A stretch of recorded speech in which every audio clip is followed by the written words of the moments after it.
நேற்றைய தினம் அவர்கள் மதீனாவுக்கு சென்ற பிறகு, ஏன்னா மதீனாவில் தான் அவங்களுக்கு வரலாறு இருக்கிறது.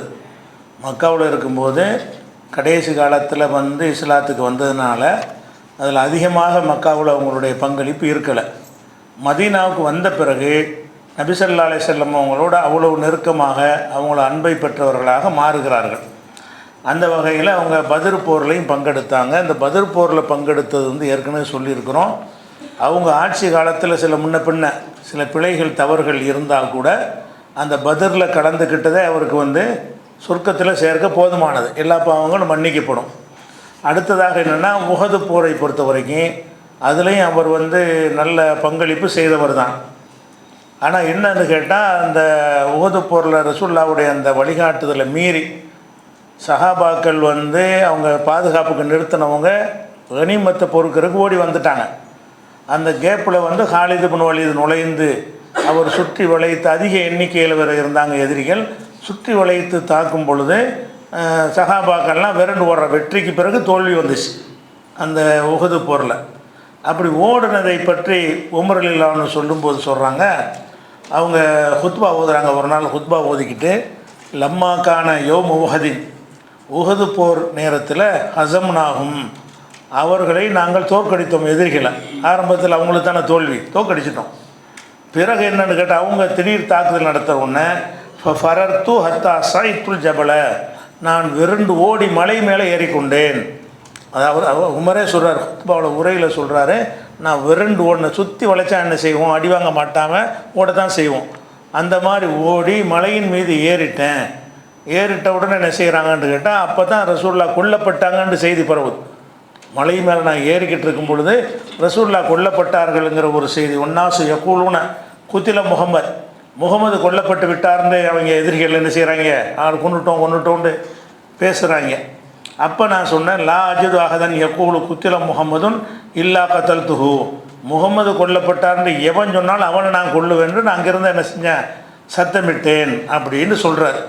அப்புறம் அதுக்கு பிறகு நாங்கள் மலையில் நான் மட்டும் இல்லாமல் சில பேர் திரண்ட பிறகு நாங்கள் அங்கேருந்து தாக்குதல் பண்ணி பிறகு வெற்றி அடைஞ்சோம் அப்படின்னு அவர் சொல்கிறார். இந்த ஒரு செய்தி தபுரியுடைய வரலாற்று நூலில் தப்சீரில் இதை எழுதியிருக்கிறார். தபுரிங்கிறவர் தப்சீரில் அறிவிப்பாளர் வரிசையோட இந்த உமர் ரலியல்லாஹு உரையை எழுதியிருக்கிறார்.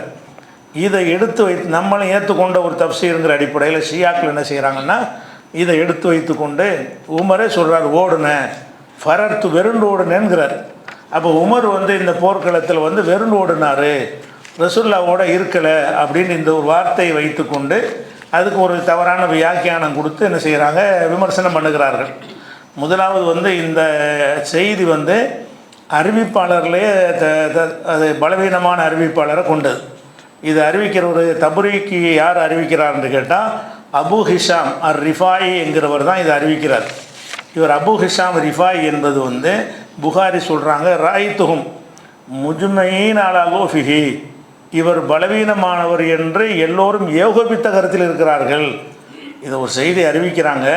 சிலரை பற்றி நல்லவர், கொஞ்சம் பரவாயில்லாம் சொல்லுவாங்க, சிலர் பலவீனம்னு சொல்லுவாங்க. இவரை பொறுத்த வரைக்கும் அபு ஹிஷாம் அர் ரிஃபாய் என்பவர் தான் இந்த உமர் ரலியல்லாஹு ஹுத்பா ஓதுனாங்கங்கிற செய்தி அறிவிக்கிறார். அப்படி தான் அந்த தபுரியில் எழுதப்பட்டிருக்கிறது. அப்போ அவரே புகாரி இமாம் என்ன சொல்கிறாங்கன்னா, ராய்த்துஹும் முஜ்மஈன் அலா லோஃபிஹி, இவர் பலவீனமானவர் என்று அனைவரும் இஜ்மா செஞ்சுருக்கிறாங்க, ஏகமனதான முடிவெடுத்திருக்கிறார்கள் அப்படின்னு சொல்கிறாங்க. அதே மாதிரி முகமது இப்னு அப்துல்லா இப்னு நுமைர், அவர் ஒரு ஹதீஸ் கலை ஆய்வாளர், அறிஞர். அவர் சொல்கிறாரு, அன் அபா ஹிஷாம் கான எஸ்ரிக்குல் ஹதீஸ், இவர் ஹதீஸை திருடுறவர், இவர் கேட்டு அறிவிக்க மாட்டார். யார் வீட்டில் எதாவது எடுத்துகிட்டு ரசூலுல்லாஹ் சொன்னாங்கன்னு சேர்த்துக்குருவாராம். ஹதீஸை திருடக்கூடியவர் இவர் அப்படின்னு சொல்கிறாங்க. அதே மாதிரி அபுஹாத்தம் சொல்கிறாங்க, கான அல்லாஃபனா தலபன் அக்ஸரனா கராயிப, இவர் ஹதீஸை தேடுறதுல ரொம்ப பலவீனம், தேடவும் மாட்டார். அதை சும்மா வாயில் சொல்கிறாங்கன்னு சொல்கிறாங்க, தேட மாட்டார். அக்ஸரனா கராயிப, புது புது செய்தி ரொம்ப சொல்லுவார். தேடுறவருக்கு தான் செய்திகள் கிடைக்கும், ஹதீஸை தேடி செல்லாமலே ஜாஸ்தியாக அறிவித்தவர் இவர் அப்படின்னு சொல்கிறாங்க. அதே மாதிரி நசை இவரை லைஃப்னு சொல்கிறாங்க. அப்போ ஒரு பலவீனமான ஒருவர் தான் இந்த உமர் ரலியல்லாஹுடைய அந்த உரையை அறிவிக்கிறார். உரையை பலவீனமாக இருக்குது. ஒரு பேச்சுக்கு பலவீனம் இல்லைன்னு வச்சுக்கிட்டா கூட இதில் வந்து வெறுண்டு ஓடுற மேட்டரே இல்லை. அவர் வெறுண்டு களத்தை விட்ட ஓடினார். களத்தில் விட்டு போடாமல் திரும்பி வந்து தாக்குறதுக்கு எந்த இடத்துல நின்று தாக்கினால் நம்ம பதிலடி கொடுக்கலாம்ன்றது ஓடுனா அதுக்கு பேர் வெறுண்டு ஓடுதா? ஒரு வார்த்தை அப்படி சொல்லியிருந்தா கூட அது வெறுண்டு எங்கே ஒரு சுற்றி வளைச்சா ஓடத்தானே செய்யணும். நம்மளை சுற்றி வளைச்சிட்டாங்கன்னு சொன்னால் ஓடி போய் ரிவர்ஸில் வந்து என்ன செய்வாங்க, தாக்குவாங்க. அப்போ களத்தை விட்டே ஓடி போன மாதிரி என்ன செய்கிறாங்கன்னா இந்த தபுரியில் வரக்கூடிய பலவீனமான இந்த செய்தியை வைத்துக்கொண்டு உமர் ரலியல்லாஹு அன்ஹு என்ன செய்கிறாங்கன்னா மட்டப்படுத்துகிறாங்க. அவர் வீரமான நின்றார், தைரியமாக நின்றார். முகமது இந்த செய்தி பிரகாரம் முகமது கொல்லப்பட்டார்னா நான் எல்லாத்தையும் கொண்டு விடுவேன் அப்படின்னு பேசுகிற அளவுக்கு நெஞ்சார். களத்தில் நின்றார். அப்போ களத்தில் நிற்கும் போது சுற்றி வளைக்கும் போது ஒருத்தர் அங்கிட்டு ஓடுவார், ஒருத்தர் அங்கிட்டு ஓடுவார். கடைசியில் போய் திரண்டுக்கிட்டு வந்து திருப்பி தாக்குவாங்க. நின்று ஜெயிச்சு தானே காட்டினார். உமர் வந்து களத்தை விட்டு ஓடி போயிடலையே, நின்றார், கடைசி வரைக்கும் நின்றார். இறுதி வெற்றி வர்ற வரைக்கும் இருந்து அவர்கள் எதிரிகளை முறியடிக்கிற வரைக்கும் களத்தில் நிற்கிறார். அதனால் உமர் ரலியல்லாஹு அன்ஹு வந்து ஓடினார்கள் என்று சொல்வதும் தவறான செய்தி. அவர் களத்திலே நின்றார் என்பது தான் உண்மை. அதுபோக அல்லாஹ் குர்ஆனில் அதை சொல்லி காட்டுறான். எப்படி சொல்கிறான்னு கேட்டால் 8வது சூறாவில் 16வது வசனத்தில் அந்த புறம் எதுக்கிட்டு ஓடக்கூடாதுன்னு எல்லாம் சொல்கிறான். போருண்டு வந்துருச்சுன்னு சொன்னால் முதுகை காட்டி ஓடக்கூடாது, நிற்கணும். போருக்கு போகிறதுக்கு முன்னாடி நல்லா 1000 தடவை யோசிக்கிறேங்க. போருக்கு இறங்கிட்டோம் என்று சொன்னால் ஒன்று ஷஹீதாகணுமே தவிர வெற்றி அல்லது வீர மரணம் தான். ஒன்று வெற்றி பெறணும், இல்லாட்டி வீர மரணம் அடையணுங்கிறது தான் நோக்கமாக இருக்கணும் அப்படின்னு எல்லாம் வந்து கட்டளையிடும். எப்படி சொல்கிறான்னா இதா லகீத்தும் உள்ளதீன கஃபரு ஸஹவன், போர்க்களத்தில் எதிரிகளை நீங்கள் சந்தித்தால் ஃபலாத்து வல்லுஹுமுல் அதுபார், அவர்களுக்கு முதுக காட்டாதீர்கள். முதுக காட்டணும் ஓடுறது, முதுக காட்டாதீர்கள். ஒமையு வள்ளியும் யோமையுதின் துபுரகு, யார் வந்து அந்த போர்க்களத்தில் முதுக காட்டி ஓடுகிறானோ இல்லா முத்தஹர்ரிஃபன் லிகிதாலின் அவ் முத்தஹைஸன் இலா ஃபயத்தின், அதாவது இந்த போருக்கு வந்து தயாரிப்பதற்காக இல்லாமல் அல்லது வேறு ஒரு குழுவோடு சேர்ந்து வந்து தாக்குவதற்கு இல்லாமல் யார் ஓடுகிறாரோ, ஓடக்கூடாதுன்னு எல்லாம் சொல்லலை, ஓடலாம். எதுக்கு ஓடலாம்? நம்ம போய் இன்னும் ஒரு 10 பேர் கூட்டிகிட்டு வருவோம் அப்படின்னு ஓடினால் குற்றம் கிடையாது. இன்னொரு கூட்டத்தை கூட்டி கொண்டு வருவதற்காக அல்லது வந்து இந்த போருடைய தந்திரமாக ஓடுற மாதிரி ஓடி எடுப்போம்ல, ஓடுற மாதிரி ஓடினா என்ன செய்வான், அவன் நம்மளை விரட்டிட்டு திடீர்னு திருப்பி அடித்தா எதிர்பார்க்க மாட்டாங்க. அந்த மாதிரி ஓடுறான். 2 காரணம் இல்லாமல் ஓடுவாரையானால் அவர் தான் அல்லாஹ்வுடைய கோபத்துக்கு ஆளாவார்னு அல்லாஹ் குர்ஆனில் சொல்லி காட்டுறான். அப்போ உமர் ஓடியது வந்து அல்லாஹ்வுடைய கோபத்துக்குரிய செயல் இல்லை. அவர் அழகாக பிளான் பண்ணி இந்த இடத்துல இப்போ நின்றோம்னா அவங்க அதிகமாக இருக்கிறாங்க, மலையில் ஏற்ற நம்ம ஒன்றும் செய்ய மாட்டாங்க, நம்ம இருந்தால் தான் எதிர்த்து தாக்குதலை பண்ண முடியும் அப்படின்னு போனதுனால உமர் ரலியல்லாஹு அன்ஹு அவர்கள் வந்து கோழையாக இருக்க கிடையாது. உஹது போரில் நின்று சாதிச்சிருக்கிறாங்க, அதில் டவுட்டே கிடையாது. அதே மாதிரி வந்து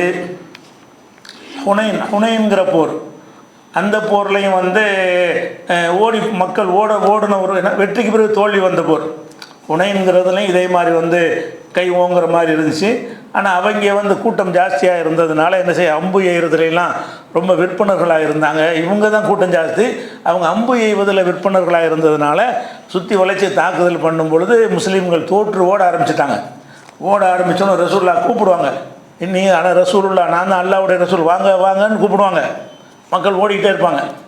அப்போ அதை பற்றி வரும்போது அகமதில் ஆதாரப்பூர்வமான ஹதீஸு அதில் என்ன வருதுன்னு கேட்டால், அந்த ரசூலுல்லாவோட அன்னைக்கு மிச்சமாக இருந்தது ஹுனைன் போரில் ரசூலுல்லாவை சுற்றி இருந்த ஆட்கள் கேட்டால் முஹாஜிர் அன்சார் எல்லாம் அவங்களாம் இருந்தாங்க.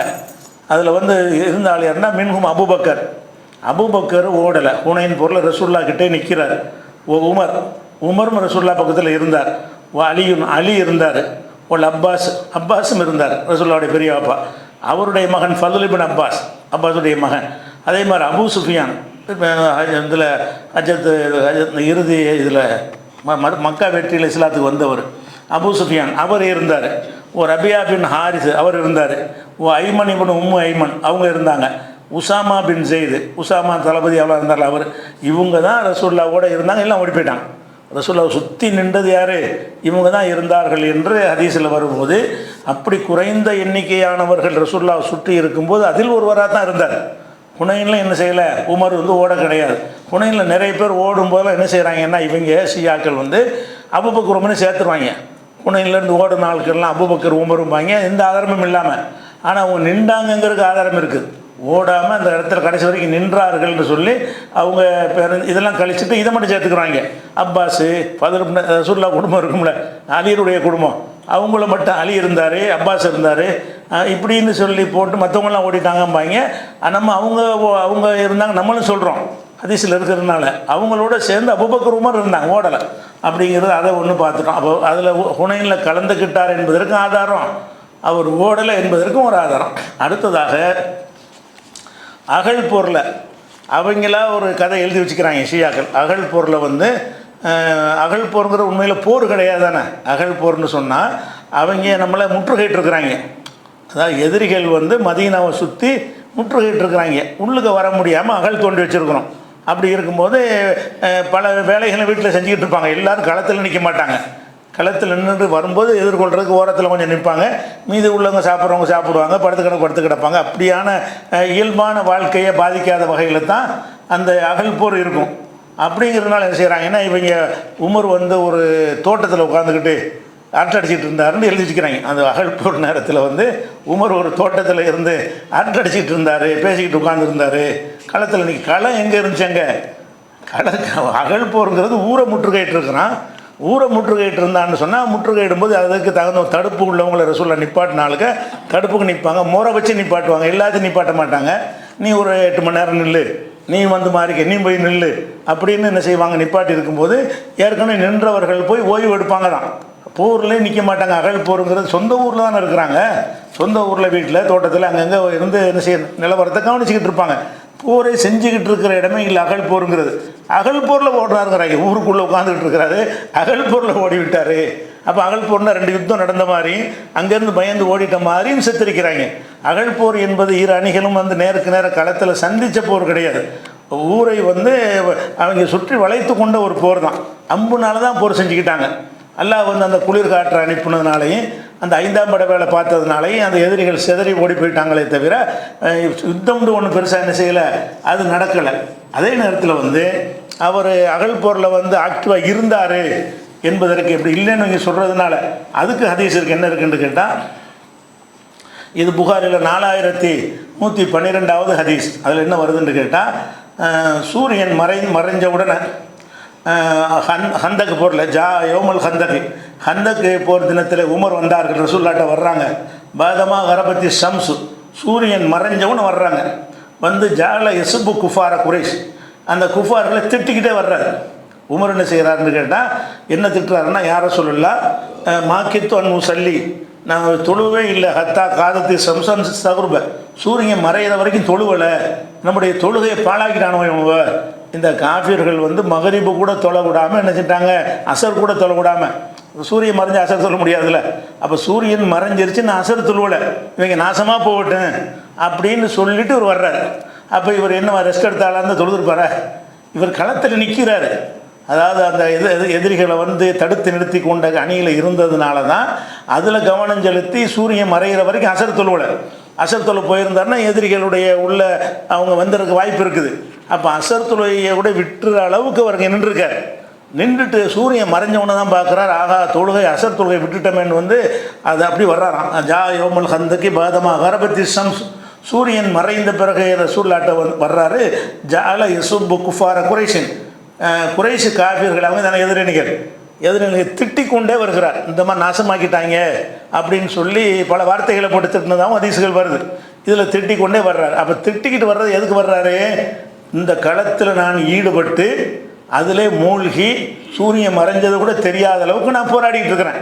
சூரியன் மறைஞ்சவனு தான் பார்க்குறோம், ஆகா நம்ம களத்தில் நின்று அசர விட்டுட்டோமே என்று இவங்க தான் காரணம், இல்லைன்னா நம்ம டயத்துக்கு தொழுதுருப்போமேன்னு சொல்கிறாரு. அப்போ இவர் ஆக்டிவாக இருந்ததுக்கு இவ்வளோ தெளிவான ஆதாரம் இருக்குது. ஆக்டிவாக இல்லாட்டி அவரையும் அசர் தொழுகை விடுறாரு, அவங்கள்ட்ட சண்டை போட்டுட்ருக்காங்க, நம்ம வீட்டில் போய் இருப்போம்னு சொன்னால் அந்த நேரத்துக்கு அவர் தொழுதுருப்பார். அப்போ நேரத்துக்கு தொழ முடியாமல் போனதுக்கு என்ன காரணம்னு கேட்டால், அவர் களத்தில் நின்றார். அந்த சூரியன் மறைஞ்சோன்னு போர் நிப்பாட்டிடுவாங்க. எப்போதுமே அவங்க போர் பண்ண மாட்டாங்க. சூரியன் மறைஞ்சு அந்த காலத்து மரபில் என்னன்னு கேட்டால், சண்டைனால சூரியன் மறைகிற வரைக்கும் தான். எதிர்த்தாக்கல் சில நேரத்தில் அபூபக்கர் செஞ்சாங்கல்ல, அதை பயன்படுத்தி தான் எதிரிகள்லாம் முறியடித்தாங்க. மதியம் தாக்க வரும்போது சூரியன் மறைஞ்சவொன்னே தாக்க மாட்டாங்கன்னு நினைப்பாங்க, நம்ம எடுத்தேறி வந்துட்டாங்க, நம்மளும் ராத்திரியில் போய் தாக்கணும்னு தான் தாக்கி அந்த விரட்டி விட்டாங்கல்ல. முதல்ல அபூபக்கர் வரலாறுல சொல்லியிருக்கிறோம். அந்த மாதிரி நேரங்களில் தவிர பெரும்பாலும் என்ன செய்ய மாட்டாங்கன்னா, சூரியன் மறைஞ்சா நீ உன் வேலையை பாரு, நான் என் வேலையை பார்க்குறேன், மறுபடியும் விடிஞ்சவொன்னே தான் சண்டை ஆரம்பிக்கும். அதனால் வந்து இவர் சூரியன் மறைகிற வரைக்கும் போர் செஞ்சுக்கிட்டு இருக்கார். அப்போ அசர் தொழுவலை. அப்போ போர் செஞ்சார் என்பதற்கு ஆதாரம் இருக்கும்போது என்ன செய்கிறாங்க, அவர் மேலே அப்படி ஒரு படியை எப்படியாவது அலி தான் அடுத்து ரசூலுல்லாஹ்வுக்கு அடுத்தவன் காட்டணுமா. அதுக்கு தான் இந்த இவங்க மேலாம் பழிய போடுறது. அடுத்தது வந்து இது 4112 புகாரி. அடுத்ததாக வந்து அந்த பையத்தை ரில்வான் அதில் கலந்து கொண்டவர்களுக்கும் சொர்க்கவாசிகள் ஏற்கனவே சொல்லிட்டோம். இவர் ஏற்கனவே இந்த 10 பேரில் ஒரு ஆள், அதுலேயும் இவர் சொர்க்கவாசின்னு ஆயிரும். அப்புறம் அந்த உஹது மலையில் இருக்கும்போது சொல்லுவாங்கள்ல, மலையே நீ நில்லு, உன் மீது ஒரு நபி இருக்கிறாரு, ஒரு சித்திக் இருக்கிறாரு, 2 ஷஹீதுகள் இருக்க, இவர் இருப்பார் அதில் இவர் அபூபக்கரே இருந்தார், இவர் இருந்தார். அந்த வகையிலையும் வந்து ஷஹீதுன்னா உயிர் தியாகினா சொர்க்கம் தானே. அந்த சொர்க்கவாசிங்கிறதுக்கு இவருக்கு அந்த ஒரு நற்சான்றிதழும் இவருக்கு இருக்கிறது. 10 பேரில் ஒன்றுங்கிற நற்சான்றும் இருக்கிறது. பத்ரில் கலந்து கொண்டவங்களுக்கு மன்னிப்புன்னா அந்த ஒரு நற்சான்றும் இருக்கிறது. அந்த உதைபியா உடன்படிக்கை பையத்தை ரில்வான் இருக்குல்ல, மரத்தடியில் எடுத்த உடன்படிக்கை, அதில் பங்கெடுத்தவங்களும் சொர்க்கவாசி, அதுலேயும் இருக்கார் இவர். அப்போ சொர்க்கவாசிகள் என்று பல டிகிரி அவருக்கு இருக்குது, பல பட்டங்கள் வாங்குற மாதிரி என்ன இருக்குது, பல தகுதிகள் இவருக்கு வந்து இருக்குது. அந்த வகையில் என்ன செய்ய ஹுதைபியா உடன்படிக்கையில் அவர் இருந்திருக்கார். அதில் இருக்கும்போது என்ன செய்கிறாருன்னு கேட்டால், ஹுதைபியா உடன்படிக்கையின் போது ரசூலுல்லாஹ்ட்ட வர்றார்.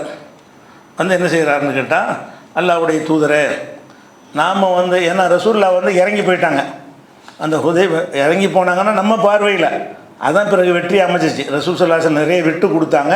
அந்த விட்டு கொடுத்த பிறகு தான் அல்லாஹ் என்ன செய்கிறான், இன்னா ஃபத்தஹனாலக ஃபதஹன் முபீனாண்டு வசனத்தை இறக்குறான். நபியே, உனக்கு மகத்தான வெற்றியை தந்துட்டோம், இந்த ஒப்பந்தத்தில் இறங்கி போன மாதிரி தெரியும், அதனுடைய ரிசல்ட் என்னவா இருக்கும்னு கேட்டால் நமக்கு வெற்றி தரக்கூடியதாக இருக்கும்னு சொல்லி அல்லாஹ் வந்து அதை பாராட்டிட்டான்.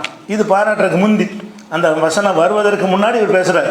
இவர் பேசுனதுக்காக தான் அந்த வசனமே வருது. என்ன பேசுகிறாருன்னு கேட்டால், அல்லாஹ்வுடைய தூதரை அலஸ்னா அலல் ஹக்கி ஒஹும் அலல் பாத்திலி, நாம் சத்தியத்திலையும் அவங்க அசத்தியத்திலையும் இருக்கிறது உண்மையா இல்லையா அப்படின்னு கேட்குறாரு. ரசூலுல்லாஹ்ட்ட போய் நீங்கள் ரொம்ப இறங்கி போகிறீங்க, அவங்க அசத்தியத்தில் இருக்கிறாங்க, நாம் சத்தியத்தில் இருக்கிறோம், இது உண்மையா இல்லையான்னு கேட்குறாரு. ரசூலுல்லாஹ் சொல்கிறாங்க, பலா உண்மைதான், நம்ம தான் சத்தியத்தில் இருக்கிறோம். அப்புறம் அலைச கத்தலானா ஃபில் ஜன்னா ஓ கத்தலாகும் ஃபின்னா, நம்மளில் யாராவது கொல்லப்பட்டால் நம்ம சொர்க்கத்துக்கு போவோம், அவங்களில் யாராவது கொல்லப்பட்டால் நரகத்துக்கு போவாங்க, இது உண்மையா அப்படின்னு கேட்குறாரு. தெரிஞ்ச விஷயத்தை கேட்குறாரு. அப்புறம் சொன்னால் ஆமாப்பா அப்படிங்கிறாங்க. அப்போ என்னத்துக்காக வேண்டி நம்ம உயர்ந்த நிலையில் இருந்து ஒன்று நம்ம தாழ்ந்து போகணும்? செத்தா கூட சொர்க்கம் நமக்கு, அவன் நரகத்துக்கு போக போகிறான். செத்தாலும் சொர்க்கம்ங்கிற ஒரு அந்தஸ்தில் இருக்கிற ஆளுக்கு சாவதற்கு யுத்தம்னா சாவுறதுக்கு வாய்ப்பு இருக்குல்ல. யுத்தத்துக்கு ரெடியாக வேண்டியான நீங்கள் என்ன சமாதான உடன்படிக்க போரை டிக்ளேர் பண்ண வேண்டியதானே, செத்தா தான் சொர்க்கம் கிடைக்குமே அப்படின்னு சொல்லி ரசூலுல்லாஹ்ட்ட போய் பேசுகிறார். அப்போ நம்ம வந்து திரும்பி போகிறது நல்லா இல்லை, நம்ம வந்து அடுத்த வருஷம் வர்றோம், இந்த வருஷம் நாங்கள் திரும்பி போயிடுறோம், அப்படி போகிறது வந்து என்ன இல்லை, நல்லது கிடையாதுன்னு ரசூலுல்லாஹ்ட்ட போய் சொல்கிறார். அப்போ ரசூலுல்லாஹ் சொல்கிறாங்க, இப்னுல் ஹத்தாபுடைய மகனே, இன்னி ரசூலுல்லாஹ், நான் வந்து அல்லாஹ்வுடைய தூதர், நானாக ஒரு மனுஷனாக இந்த முடிவு எடுக்கலை, நான் அல்லாஹ்வுடைய தூதர், உலகில் லையேனல்லா கபதா, என்னை அல்லாஹ் கைவிடவே மாட்டான்.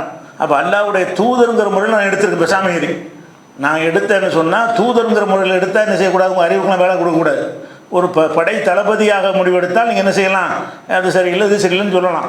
நான் இந்த முடிவை எடுத்திருப்பது வந்து அல்லாஹ்வுடைய தூதருங்கிற முறையில் எடுத்திருக்கிறேன், அதனால் நீ அதில் எதிர்க்கக்கூடாதுன்னு சொல்லி ரசூலுல்லாஹ் ஒரு பதிலை சொல்கிறாங்க. அப்போ தான் வந்து இந்த வசனம் என்ன ஃபத்தஹனா, உனக்கு அல்லாஹ்வுடைய ஒரு அங்கீகாரம் இருக்குங்கிறதுக்கு ஆதாரமாக அந்த வசனம் அருளப்படுகிறது. இன்னா ஃபத்தஹனாலக ஃபத்தஹ் முபீனாண்டு. அப்போ அந்த ஒரு விஷயத்தினால அந்த ஹுதைபியா உடன்படிக்கையில் இவர் இருந்திருக்கிறார். அந்த எடுத்து பேசிட்டு என்ன செய்கிறாருன்னா, அந்த பேச்சுவார்த்தை நடந்துக்கிட்டு இருக்கும்போது ரசூலுல்லாஹ் அந்த பையத்து செய்யும்போது அந்த ஸ்பாட்டில் இல்லை, சஹாபாக்கள்கிட்ட பையத்து வாங்குவாங்கல்ல, அவர் ஏதோ போருக்கு ரெடியாக ஒரு மாதிரி சில வேலைகளை செஞ்சுக்கிட்டு இருக்கிறார். அதுக்கடையில் ரசூலுல்லாஹ் ஒருத்தட்டையாக சொல்லி பையத்து வாங்குறாங்க. கூட்டம் அப்படியே செதறி இருக்கிறாங்க. செதறி இருக்கிறனால இவருக்கு தெரியலை. உடனே இப்னு உமர் அவர் மகன் போய் பையத்து பண்ணிடுறாரு. பையத்து பண்ணி பார்த்தா வாப்பா காணாம், தேடிக்கிட்டு வர்றாரு. வேற ஒரு பக்கம் ஒரு போருக்கு உள்ளதை கத்தியை தீட்டிக்கிட்டு வளர்த்திக்கிட்டு அவர் நிற்கிறார். என்னங்க இப்போ பையத்து எடுக்கிறாங்க, எல்லோரும் வாங்க அப்படின்னு சொன்னோன்னே பதறி ஓடி வந்து அப்போ தான் அவருக்கு தெரியுது ரசூலுல்லாஹ் வந்து இந்த மரத்தடியில் உடன்படிக்கை வாங்குறாங்கன்னு. உடனே ஓடி வந்து அவர் என்ன செஞ்சார், இது வந்து பையத்து எடுத்தாருங்கிற ஒரு செய்தி புகாரில் 4186 வரும். இதில் என்ன வரும்னு கேட்டால், இதில் இந்த ஹதீஸுடைய வாசகத்தை மட்டும் என்ன எடுத்துக்கொண்டு என்ன செய்வாங்கன்னா, ஒரு தவறான கருத்தை சிலர் விதைப்பாங்க. என்ன வார்த்தைன்னா, உமருக்கு முன்னாடி இப்னு உமர் பையத்து செய்தார்னு வருதில்லை, இதை வச்சுக்கிட்டு அவர் முதல் இஸ்லாத்துக்கு வந்தாருன்றாங்க. இது வழங்காமல் அந்த துண்டை மட்டும் எடுத்து வச்சுக்கிட்டு உமருக்கு முன்னாடி என்ன செஞ்சார், அவர் மகன் இஸ்லாத்துக்கு வந்துட்டார் என்று இந்த ஹதீஸை வைத்து தான் சிலர் சொல்கிறார்கள் என்று இதிலே விளக்கமாக சொல்லப்படுது. ஏன் இப்படி சொல்கிறாருன்னு கேட்டால், இது பையத்து வந்து இஸ்லாத்தை ஏற்றுக்கிற பையத்து இல்லை, இது வந்து உயிரை தியாகம் பண்ணுறோன்னு சொல்லி ஹுதைபியாவில் எடுத்த ஒரு பையத்து. அந்த பையத்தில் வந்து வெறுமனே பையத்துன்னு வர்றதுனால உமரை விட ஒரு மகன் முதல்ல பையத்தை செஞ்சிட்டாரு, அவர் போய் தான் வாப்பா கூட்டிகிட்டு வந்தார் அப்படிங்கிறதுனால இப்னு உமர் தான் உமருக்கு முந்தி பையத் செய்தவர்னு போட்டு விட்ருவாங்க. இதை மட்டும் போட்டால் என்ன வழங்குவாங்க? பையத்துனா இஸ்லாத்துக்கு வர்ற பையத்து, நான் இஸ்லாத்தை ஏற்றுக்கிறேன்னு சொல்கிறோம்ல, அதுக்கு பேரும் பையத்து தான். ஒரு ரசூலுல்லாஹ்வுக்கு சொல்ல கட்டுப்பட்டு தியாகம் பண்ணுறேன்னு சொன்னால் அதுக்கு பேரும் பையத்து தான். அந்த பையத்தை நினைத்து கொள்வது இதை வைத்து தான் என்ன செய்கிறாங்க, மக்கள் இதை வச்சு தான் பேசிக்கிறாங்கன்னு சொல்லி புகாரியில் இந்த நோட்டோட இந்த ஹதீஸை பதிவு பண்ணுறார். அப்போ ஹுதைபியாவில் இவர் பையத்து செய்கிறார். பையத்து செஞ்சுன்னா இப்போ என்ன அர்த்தம்? இவர் வந்து சொர்க்கவாசிகள் அல்லாஹ் பொருந்தி கொண்டான்னு வருதில்ல, மரத்தடியில் பையத்து செஞ்சவர்களை அல்லாஹ் பொருந்தி கொண்டான் அப்படிங்கிற ஒரு விஷயம். இது வந்து உங்களுக்கு அபூபக்கர் வரலாறே உங்களுக்கு சொல்லப்பட்டிருக்கு. அதே மாதிரி ரசூல் ஸல்லல்லாஹு அலைஹி வஸல்லம் செய்கிறாங்கன்னா மக்காவின் மீது படையெடுக்கிறதா இல்லையா, ஏன்னாட்டா அவங்களோட அக்ரிமெண்ட் இருக்குதுங்கிற வகையில் படையெடுக்காமல் இருக்கணுமா படையெடுக்கணுமான்னு சொல்லி ஒரு ஆலோசனை பண்ணும்போது அபூபக்கர்ட்டையும் கேட்குறாங்க. அபூபக்கர் அதை மறுப்பாங்க, வேணாம் அவங்க நம்ம ஆளுக்கு ஏற்கனவே நமக்கு ஒரு அக்ரிமெண்ட் வேறு இருக்குது அப்படின்னு சொல்லுவாங்க. உமர் அவர்கள் மட்டும் என்ன செய்வாங்கன்னு கேட்டால் அதை வந்து இப்போது செஞ்சு தான் ஆகணும், இவங்களை விடக்கூடாது, யுத்தம் செஞ்சு தான் ஆகணும்னு சொல்லுவார். சொன்னோன்னே ரசூல்லா என்ன செய்வாங்கன்னா அபூபக்கர் சொல்ல கேட்காம இந்த விஷயத்தில் உமர் சொல்ல கேட்டு என்ன செய்வாங்க, புறப்படுங்க என்று படை நடத்துவாங்க. அந்த மக்காவின் மீது படை எடுக்கிறதுக்கு கருத்து கேட்கும் பொழுது இவர் தான் போய் செஞ்சு தான் ஆகணும்னு நின்றவர். அதனால தான் ரசூல்லா என்ன செஞ்சாங்க, படைக்கே வந்து ஒரு உத்தரவு போட்டாங்கன்னு வருது. அந்த அதுலேயும் பங்காளியாக இருக்கார். அந்த கருத்தை ஆலோசனை கொடுத்தவர் அவர் தான் அப்படின்னு பார்க்குறோம். அப்படி ரசூல் ஸல்லல்லாஹு அலைஹி வஸல்லம் எல்லா களங்கள்லையும் இவர் பங்கெடுத்திருக்கிறார் என்பதை பார்க்குறோம். அடுத்ததாக வந்து இவர் மதீனாவுக்கு வந்த பிறகு ரசூல் ஸல்லல்லாஹு அலைஹி வஸல்லம், ஏன்னா இவர் வந்து கொஞ்சம் திறமையானவர், படித்தவர், எழுத படிக்க தெரிந்தவர்களில் இவர் ஒரு ஆள் எழுத படிக்க தெரிந்தவராக இருக்கார். ஷார்ப்பாக எதையும் சிந்திப்பார், எதையுமே என்ன செய்வார், தூர நோக்கோடு பார்ப்பார். அந்த மாதிரியெல்லாம் இருந்ததுனால ரசூலுல்லாஹ்வுடைய நெருக்கத்தை பெற்றார். எதாக இருந்தாலும் உமரை நீ என்ன சொல்கிற, அவர் சொல்கிற செய்திகள் சில நேரங்களில் ரசூலுல்லாஹ் சொல்கிறத விட தவறாக போயிடும், அவர் சொன்ன சரியாக போயிடும். அப்படியெல்லாம் வந்து சம்பவங்கள் இருக்குது, அதெல்லாம் வரிசை நம்ம பார்ப்போம். அந்த மாதிரி வந்து என்ன செய்வார்னா கொஞ்சம் தூர நோக்கோடு சிந்திப்பார். ரசூலுல்லாஹ் வந்து வஹி இல்லாமல் சிலது முடிவு எடுப்பாங்கள்ல, அந்த மாதிரி விஷயங்களில் இவர் ஒரு முடிவை சொல்லுவார். இதுக்கு ஏற்றவாறு குர்ஆன் வசனம் வந்துடும். ரசூலுல்லாஹ் சொன்னது ஒரு கருத்தாக இருக்கு, இவர் சொன்னது வேற ஒரு கருத்தாக இருக்கு. அல்லாஹ்ட்டருந்து எப்படி வரேன், இவர் சொன்னதை ஆதரித்து வரும் என்று சொன்னால் அப்போ ரசூலுல்லாஹ் வந்து இவருடைய அந்த திறமை கரெக்டாக கண்டுபிடிக்கிறாரு, எதையும் கரெக்டாக புரிஞ்சிக்கிறாரு, தூர நோக்கோடு சிந்திக்கிறாரு, இதுதான் இதுக்கு சரியான தீர்வு உண்டு அப்படிங்கிற ஒரு பேர் எடுத்ததுனால தான் இவருக்கு ரசூலுல்லாஹ்ட்ட நெருக்கம் ஏற்பட்டுச்சு. மக்காவில் இருந்து தியாகம் பண்ணதுனால இல்லை, மக்காவில் கடைசியிலான ஹிஜ்ரத்து வந்து கடைசியிலான இஸ்லாத்துக்கு வந்திருக்கிறாரு. ரொம்ப காலம் மக்காவில் இருக்கலை, இந்த முஸ்லீமாக ரொம்ப காலம் இருக்கலை. அதனால் வந்து உமர் அவர்கள் ரசூலுல்லாஹ்ட்ட நெருங்கினது எதை வச்சுன்னு சொன்னால், இவர் ஒரு ஆலோசனை சொல்லும்போது நல்ல விவரமாக சொன்னாங்கன்னா நமக்கு முந்தி வந்துடுவாங்கல்ல. அவங்க ஒரு 10 பேர் இருக்கிற இடத்துல ஒரு ஆலோசனை கேட்கும்போது ஒருத்தர் சொல்லும்போது நல்ல நல்ல ஆலோசனை சொல்கிறான்னு வைங்களேன், அவர் முன் செவுக்கு வந்துடுவார். அவர் எல்லாருடைய அந்த தலைவருடைய கவனத்தை கவர்ந்துருவார். இவரை கேளுங்கப்பா, இவரை போட்டால் தான் சரியாக வரேன். அந்த மாதிரி தான் உமர் ரலியல்லாஹு அன்ஹு வந்து செஞ்சாங்க. அபூபக்கருக்கு அடுத்த ஒரு இடத்தை பெற்றது மதீனாவுக்கு போன பிறகு தான். மக்காவில் இருந்த அபூபக்கர் பெற்றது மக்காவில் இருந்த அவர் அந்த கஷ்டம் நஷ்டம் அலைத்தலையும் இருந்த வகையில் பெற்றார். உமர் அவர்கள் வந்த பிறகு போர் செய்கிறதா இருந்தாலும் மற்ற விஷயங்கள் ஆலோசனைகளாக இருந்தாலும் சரி, மக்கள் ஒழுங்காக இந்த இஸ்லாத்தை கடைப்பிடிக்கணுங்கிற விஷயமா இருந்தாலும் சரி, எல்லாத்துலேயும் ஒரு கடும் போக்காக என்ன செய்வார், இருப்பார். அதனால் அவரை பற்றி பாராட்டி நிறைய ஹதீஸுகள் இருக்கிறது. அதையும் நம்ம பார்த்துட்டு வரலாறுக்குள்ளே போகலாம். அவருடைய சிறப்புகளை பற்றி நிறைய ஹதீஸுகள் இருக்கிறது. முன்னாவது பயணமான தூக்கத்தில் இருக்கும் பொழுது நான் சொர்க்கத்தில் இருப்பதை போல கனவு கண்டேன். ரசூலுல்லாஹ் சொல்கிறாங்க, நான் தூங்கிக்கிட்டு இருக்கும்போது ஒரு கனவு வருது. கனவுல வந்து நான் சொர்க்கத்தில் இருக்கிறேன். சொர்க்கத்தில் நபிமாருடைய கனவு வந்து வஹி, ரசூலுல்லாஹ் கனவு நபி வஹியில் சேர்ந்தது. அதனால் சும்மா கனவுன்னு எடுத்துக்கக்கூடாது. கனவுல ஒரு விஷயத்தை பார்க்குறாங்கன்னா அதில் ஒரு செய்தி இருக்குது, அல்லாஹ்வுடைய செய்தி இருக்குதுன்னு அர்த்தம். அப்போ நான் தூக்கத்தில் இருக்கும் பொழுது என்ன செய்கிறேன்னு கேட்டால், ஒரு பெண்மணி வந்து ஒரு மாளிகை ஒன்று இருக்கிறது. அந்த மாளிகைக்கு அருகில் ஒரு பெண்ணு வந்து உழு செஞ்சுக்கிட்டு இருக்கிற மாதிரி கனவு. ரசூலுல்லாஹ் சொர்க்கத்தில் இருக்கிறாங்க. அந்த சொர்க்கத்தில் ஒரு பக்கத்தில் ஒரு மாளிகை, அந்த மாளிகைக்கு பக்கத்தில் இருந்து ஒரு பெண்ணு என்ன செய்கிறாங்க, உழு செய்கிற மாதிரி ஒரு பெண்ணை பார்க்குறாங்க. அவங்க பார்த்துட்டு லிமன் ஹாதல் கசுரு, இந்த மாளிகை யாருடைய மாளிகை, நல்ல மாளிகையாக இருக்க அப்படி கனவுல கேட்குற மாதிரி எல்லாம் காட்டுறான். ஒரு செய்தியை சொல்கிறதுக்காக வேண்டி எல்லாம் அப்படி காட்டுறான். அப்போ அங்கே மலக்குகளோ அந்த கனவுல பதில் சொல்லப்படுகிறது, உமர் பின் கத்தாப், உமருக்கு உரியது, உமர் பின் கத்தாப்புக்கு உரியது அந்த மாளிகை அப்படின்னு சொன்ன உடனே நான் வந்து ரசூலுல்லாஹ் சொல்கிறாங்க, கனவுல எனக்கு ரோசம் வந்து நான் வந்து இவர் உமர் ரோசக்கார ஆள், அவர் வீட்டில் நம்ம நுழைஞ்சு பார்க்கக்கூடாது அப்படின்னு சொல்லி நான் என்ன செஞ்சேன், நுழையாமல் வந்துட்டேன், கனவு முடிச்சிட்டேன் அப்படிங்கிறாங்க. அப்போ இதை சொன்னா உமர் அழுகுறாரு. என்ன உங்கள் விஷயத்தில் நான் ரோசப்படுவேன். அவர் உமர் வந்து என்ன செய்வார்னா, அவர் சில ஆளுக்கு இருப்பாங்க, அவங்க பேனாவை அடுத்த ஆளுக்கு எடுக்கக்கூடாது, அவங்க பைக்கு சைக்கிள் யாரும் தொடக்கூடாது, அவங்க பைக்கு யாரும் தொடக்கூடாது, இப்படி சில பேர் இருப்பாங்க. அந்த பொருளை வந்து என்னுடைய பொருளை யாரும் பயன்படுத்தக்கூடாதுங்கிற கொள்கையில் உள்ளவர் உமர் எப்போவுமே. அவர் வீட்டில் வந்து ஒரு ஆள் நுழையிறத அவர் பிடிக்காது, கேட்டு அனுமதி பெற்று வந்தால் தான் அவர் ஒத்துக்குருவார். அந்த மாதிரி கொஞ்சம் தனி உரிமை ஒரு சிந்தனை உள்ளவர் அவர். அதுதான் ரசூலுல்லாஹ் சொல்கிறாங்க, உமர் மாளிகை என்னங்க, உமர் மாளிகை அம்மாடி உள்ளே போகக்கூடாதுன்னு சொல்லி நான் வந்துட்டேன். ஏன் இப்படி வந்தாங்கன்னா, உமருக்கு இந்த மாதிரி அடுத்த ஆளுக்கு வந்து வீட்டுக்கு வர்றது சொல்லி அனுமதி பெற்று வர்றது விஷயம் வேறு. அவர் பர்மிஷன் இல்லாமல் ஒரு பொருளை தொடுவது எடுப்பதெல்லாம் அவர் இயல்பில் அவருக்கு பிடிக்காது. அதை வரைக்கும் அனலைஸ் பண்ணியிருக்காங்க ரசூல் ஸல்லல்லாஹு அலைஹி வஸல்லம். இவர் அனலைஸ் பண்ணி வச்சுக்கிட்டு கனவுல அது மாதிரி என்ன செய்கிறாங்க, அதை வந்து நான் சொல்லிட்டு வந்துட்டேன்னு அவர் அழுகுறார். அலைக்கு அகார் யார சொல்லலாம், அல்லாவுடைய தூதரை உங்கள் விஷயத்தில் நான் ரோசப்படுவேன், நீங்கள் கேட்காம உள்ளே வந்தால் என்ன இருக்குது அதில், உலக வாழ்க்கையில் அப்படி செய்ய மாட்டேனேங்கிறாங்க. அதெல்லாம் பிரச்சனை. இப்போ இவருக்கு சொர்க்கத்தில் ஒரு மாளிகை இருக்குன்னு காட்டப்படுதுன்னு சொன்னால், இவர் சொர்க்கவாசிங்கிறதுலையும் சொர்க்கத்தில் நல்ல ஒரு இடத்தில் இருப்பார் என்பதும் தெரியுதா இல்லையா? அதுக்கு தான் இது ஆதாரம். இது புகாரில் 3242 ஹதீஸில் அவர் அந்த ஒரு அந்தஸ்தோடு அல்லாஹ் வந்து அவங்க காட்டி கொடுக்குறான், கனவுல காட்டுகிறான். அதே மாதிரி வந்து இன்னொரு அதே 3688 வந்து நான் வந்து சொர்க்கத்தில் நுழைந்தேன், இது கனவுன்னு சொல்லி வரல, இது கனவாக தான் இருக்கும். நான் சொர்க்கத்தில் நுழைந்தேன், அங்கே தங்கத்தாலான தங்க மாளிகையே தங்கத்தால் உள்ள மாளிகையை பார்க்குறேன். அது யாருக்குரியதுன்னு கேட்கும் பொழுது அது குறைஷியை சேர்ந்த ஒரு இளைஞருக்குரியது. அவர் இப்போ இளைஞராக தான் இருப்பார். என்னடா ரசூலுல்லாஹ்வுக்கு ஒரு 13 வயசு கம்மி தானே, 40 வயசாக இருந்தார்னா ஒரு இளைஞர் தான் அது.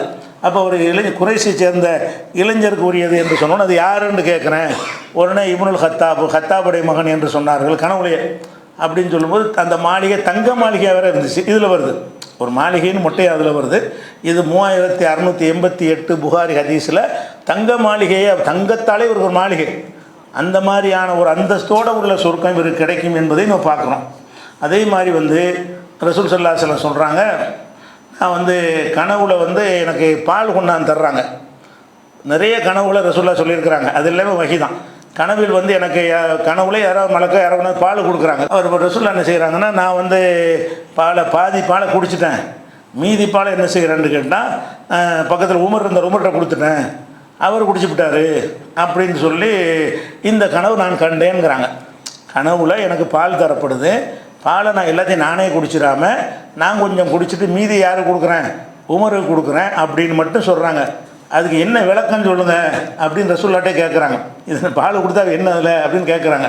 அப்போ அவ்வள் தொகு ரசூலுல்லாஹ்வே நீங்கள் என்ன இதுக்கு விளக்கம் சொல்கிறீங்க அப்படின்னு கேட்டோன்னே, இல்மு அறிவைத்தான் சொல்கிறேன், கல்வியைத்தான் சொல்கிறேன். அவருக்கு வந்து கல்வி வந்து மிச்ச கல்வி, அவர் நிறைய கல்வி இருக்குதுன்னு சொல்கிறாங்க. நான் குடித்த பால் வந்து பாதி பால் அவருக்கு கொடுக்குறேன், குடிக்கிறாருன்னா அவருக்கு வந்து என்ன இருக்குது, நல்ல இல்மு இருக்கிறது, அது ஒரு அறிவு இருக்கிறது என்பதற்கு இது அடையாளம் அப்படின்னு ரசூலுல்லாஹ் விளக்கம் சொல்கிறாங்க. இது புகாரில் 3681 ஹதீஸில் இருக்குது. அப்போ உமர் ரலியல்லாஹு அவர்களுக்கு வந்து இப்படி பெரிய சிறப்புகள் நிறைய கல்வியில் என்ன கல்வி ஏன் சொல்கிறாங்கன்னா, அப்படி இருந்தார், கல்விமானாக இருந்தார். கல்வி சம்பந்தமாக அறிவார்ந்த விஷயங்களை பேசுவதற்கு ஒரு தகுதி உள்ளவராக அவர் இருந்தார். அதனால் அந்த ஒரு இது சொல்கிறாங்க. அதே மாதிரி வந்து இன்னொரு கனவுல ரசூல் ஸல்லல்லாஹு அலைஹி வஸல்லம் இவரை பார்க்குறாங்க. எப்படி பார்க்குறாங்கன்னா, பல பேரை பார்க்குறாங்க. கனவுல வந்து பலரையும் பேர் சொல்லலை, ஆனால் பலரை பார்த்தேங்கிறாங்க. அப்படி பலரை பார்க்கும் பொழுது சில ஆட்களுக்கு அவங்க சட்டையை பார்க்குறாங்க. ரசூலுல்லாஹ் பல பேரையும் பார்க்குறாங்க. சில ஆட்களுக்கு வந்து சட்டை போட்டிருக்காங்க. சட்டை எப்படி இருக்குன்னு கேட்டால், இந்த இது வரைக்கும் பெண்கள் ஜாக்கெட் போடுற மாதிரி இவ்வளவுக்கு சில பேர் சட்டை போட்டிருந்தாங்க. கனவுல நான் பார்க்குறேன், சில மக்களை பார்க்குறேன், சட்டையுடைய அளவு எவ்வளோ இருக்குது, இது அளவுக்கு தான் இருக்கிறது, அரை மார்புக்கு தான் இருக்கிறது. சில பேருக்கு என்ன இருக்குன்னு கேட்டால் அதுக்கு கொஞ்சம் கீழே இருக்கிறது. அப்போ அந்த மாதிரி இருக்கும்போது உமரை எனக்கு எடுத்து காட்டப்பட்டுச்சு. அவர் போட்டிருக்கிற சட்டை கீழே தரையில் இடுபடுற அளவுக்கு பெரிய சட்டையாக போட்டிருக்காரு, லம்பா சட்டையாக இருக்குது. மாதிரி எல்லோரும் சட்டை போட்டு பார்க்குறேன். சில ஆட்களுக்கு அரை சட்டையாக இருக்குது, சில ஆளுக்கு தொப்புள் வரைக்கும் சட்டையாக இருக்குது, சில ஆளுக்கு இந்த அடிவேறு வரைக்கும், சில ஆளுக்கு முட்டுக்கால் வரைக்கும் இப்படி இருக்குது. பலதரப்பட்ட ஆட்களை நான் பார்க்குறேன். உமர் அதில் ஒரு ஆளாக இருக்கார். அவர் சட்டையை பார்த்தோம்னு சொன்னால் அது தரையில் இடுபடுற அளவுக்கு இந்த அரபுகள்லாம் போடுவாங்க இல்லை, இங்கேருந்து இங்கே வரைக்கும் அப்படியான ஒரு பெருஞ்சட்டையாக இருக்கிறது. அஸ்ஸலாமு அலைக்கும்.